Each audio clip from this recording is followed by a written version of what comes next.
Daily సీరియళ్ళ కన్నా శనివారం, ఆదివారం అని చెప్పి విరామమైనా ఉంటుందేమో కానీ, ప్రస్తుతం కూటమి పార్టీల్లో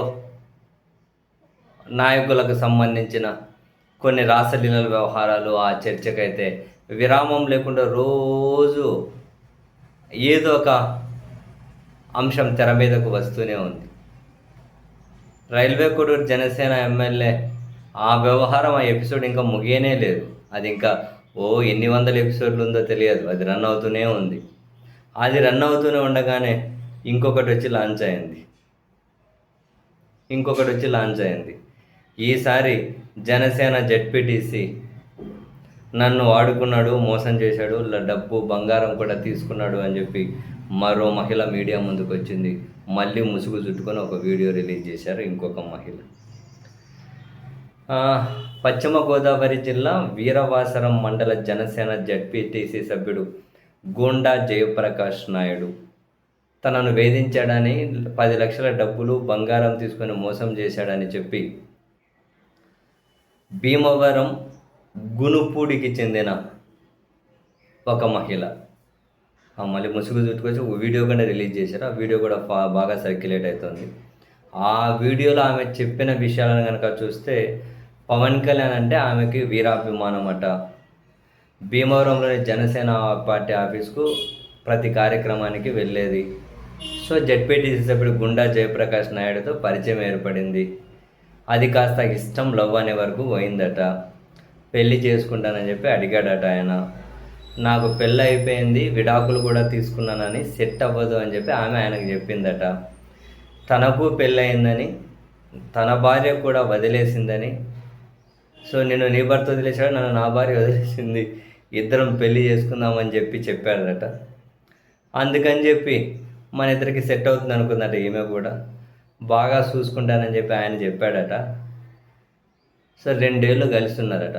2 సంవత్సరాలు నడిచిందా కలిసి ఉన్నానని ఆమె అయితే ఆ వీడియోలో చెబుతున్నారు. ఈ క్రమంలో నేను ఇల్లు కొంటున్నా, ఆర్థిక ఇబ్బంది అని చెప్పి 10 లక్షల డబ్బు బంగారం కూడా తీసుకున్నాడట. తర్వాత ఆయన ప్రవర్తన మారిపోయిందట. ఇష్టం లేకుండా చూడమే కాదు, కొట్టడము, గంజాయి కలిపిన స్వీట్స్ పెట్టడం. మరి ఏమో ఇవన్నీ తెలియదు మనకు, ఆమె చెబుతోంది. గంజాయి కలిపిన స్వీట్స్ పెట్టడం, గంజాయి మత్తులో శారీరకంగా టార్చర్ చేయడం చేసేవాడని చెప్పి చెబుతుంది.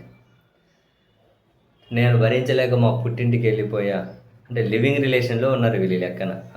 పుట్టింటికి వెళ్ళిపోయా, అయినా మళ్ళీ ఫోన్ చేయడంతో పాటు మా అమ్మతో మాట్లాడి తీసుకెళ్ళి మళ్ళీ టార్చర్ చేసేవాడట. ఓసారి టార్చర్ చేసిన తర్వాత ఆసుపత్రిలో చూపించి మరీ ఇంటికి పంపించాడట. అమ్మో, చాలానే ఉన్నాయి. ఇవన్నీ చెబుతూ ఉంది మరి ఆ మహిళ అయితే. మొత్తమే సొక్కలు ఏమో చాలా చెప్పింది. ఇంకా వేరే 2 మహిళలతో కూడా తిరిగేవాడు, ఇంకా ఎవరైనా మహిళలతో పరిచయం పెంచు అని చెప్పి నన్నే అడిగేవాడు. చాలా చెబుతుంది ఆమె అయితే.